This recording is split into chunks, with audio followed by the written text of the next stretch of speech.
Rail सफर में भीख मांगने के दौरान एक भिखारी को एक सूट बूट पहने सेठ जी दिखे। उसने सोचा कि ये व्यक्ति बहुत अमीर लगता है, इससे भीख मांगने पर ये मुझे जरूर अच्छे पैसे देगा। वह उस सेठ से भीख मांगने लगा। भिखारी को देखकर उस सेठ ने कहा, तुम हमेशा मांगते ही हो, क्या कभी किसी को कुछ देते भी हो? भिखारी बोला, साहब मैं तो भिखारी हूँ, हमेशा लोगों से मांगता ही रहता हूँ, मेरी इतनी औकात कहाँ कि किसी को कुछ दे सकूं। सेठ जी बोले, जब किसी को कुछ दे नहीं सकते तो तुम्हें मांगने का भी कोई हक नहीं है। मैं एक व्यापारी हूँ और लेन देन में ही विश्वास करता हूँ। अगर तुम्हारे पास मुझे कुछ देने को हो तभी मैं तुम्हें बदले में कुछ दे सकता हूँ। तभी वह स्टेशन आ गया जहां पर उस सेठ को उतरना था। वह ट्रेन से उतरा और चला गया। इधर भिखारी सेठ की कही गई बात के बारे में सोचने लगा। सेठ के द्वारा कही गई बात उस भिखारी के दिल में उतर गई। वह सोचने लगा कि शायद मुझे भीख में अधिक पैसा इसीलिए नहीं मिलता क्योंकि मैं उसके बदले में किसी को कुछ दे नहीं पाता हूँ। लेकिन मैं तो भिखारी हूँ, किसी को कुछ देने के लायक भी नहीं हूँ। लेकिन कब तक मैं लोगों को बिना कुछ दिए केवल मांगता ही रहूंगा?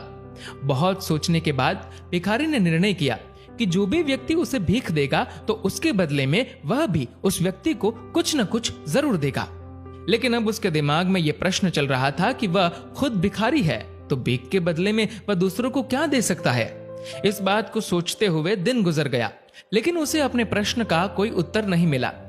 दूसरे दिन जब वह स्टेशन के पास बैठा हुआ था तभी उसकी नजर कुछ फूलों पर पड़ी जो स्टेशन के आसपास के पौधों पर खिल रहे थे। उसने सोचा, क्यों न मैं लोगों को भीख के बदले कुछ फूल दे दिया करूं।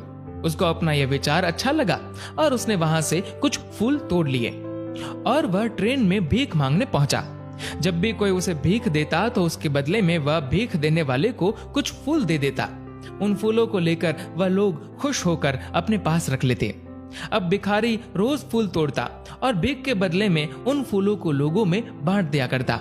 कुछ ही दिनों में उसने महसूस किया कि अब उसे बहुत अधिक लोग भीख देने लगे हैं। वह स्टेशन के पास के सभी फूलों को तोड़ लाता।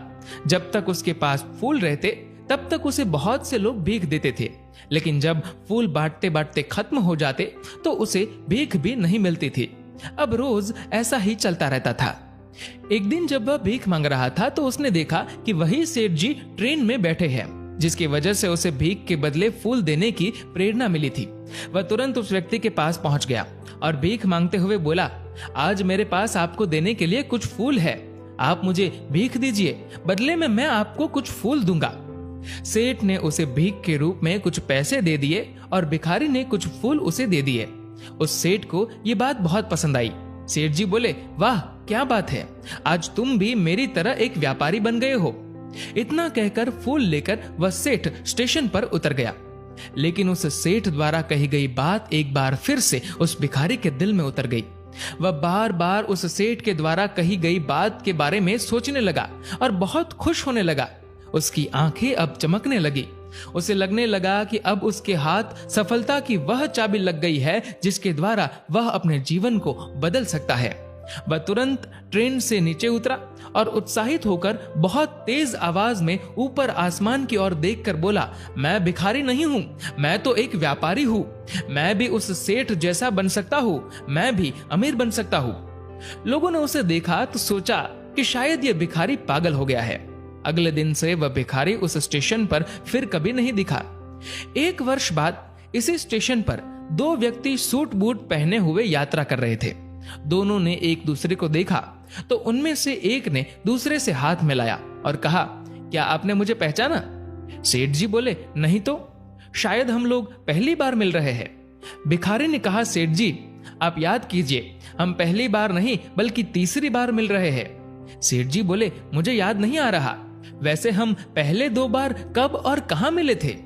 अब पहला व्यक्ति मुस्कुराया और बोला, हम पहले भी दो बार इसी ट्रेन में मिले थे।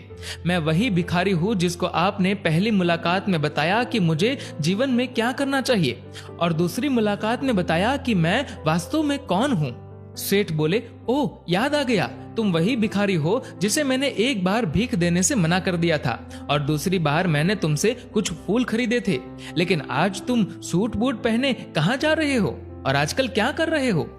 सेठ जी मैं वही भिखारी हूँ, लेकिन आज मैं फूलों का एक बहुत बड़ा व्यापारी हूँ और इसी व्यापार के काम से दूसरे शहर जा रहा हूँ। आपने मुझे पहली मुलाकात में प्रकृति का नियम बताया था, जिसके अनुसार हमें तभी कुछ मिलता है जब हम दूसरों को कुछ देते हैं। लेन देन का यह नियम वास्तव में काम करता है। मैंने ये बहुत अच्छी तरह महसूस किया है, लेकिन मैं खुद को हमेशा भिखारी ही समझता रहा। इससे ऊपर उठकर मैंने कभी सोचा ही नहीं।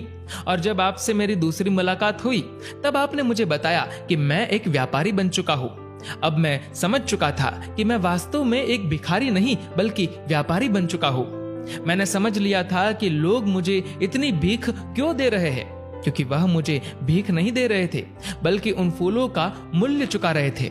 सभी लोग मेरे फूल खरीद रहे थे क्योंकि इससे सस्ते फूल उन्हें कहाँ मिलते। मैं लोगों की नजरों में एक छोटा व्यापारी था, लेकिन मैं अपनी नजरों में एक भिखारी ही था। आपके बताने पर मुझे समझ आ गया कि मैं एक छोटा व्यापारी हूँ। मैंने ट्रेन में फूल बांटने से जो पैसे इकट्ठे किए थे, उनसे बहुत से फूल खरीदे और फूलों का व्यापारी बन गया। यहाँ के लोगों को फूल बहुत पसंद है और उनकी इसी पसंद ने मुझे आज फूलों का एक बहुत बड़ा व्यापारी बना दिया। स्टेशन आने पर दोनों साथ उतरे और अपने अपने व्यापार की बात करते हुए आगे बढ़ गए। मित्रों, इस कहानी से हमें बहुत कुछ सीखने को मिलता है। कहानी में सेठ जी लो और दो के नियम को बहुत अच्छी तरह जानते थे। दुनिया के सभी बड़े व्यापारी पूंजीपति इसी नियम का पालन करके ही बड़े व्यापारी हुए हैं। दोस्तों, इस वीडियो को लेकर आपकी क्या राय है, नीचे कमेंट करके जरूर बताएगा। और अगर वीडियो अच्छा लगा हो तो इस वीडियो को लाइक करेगा और शेयर करिएगा ज्यादा से ज्यादा लोगों तक। और दोस्तों, ऐसे ही और भी इंस्पिरेशनल वीडियोस के लिए सब्सक्राइब करें हमारे यूट्यूब चैनल को और फेसबुक पर फॉलो करें हमारे पेज को। धन्यवाद।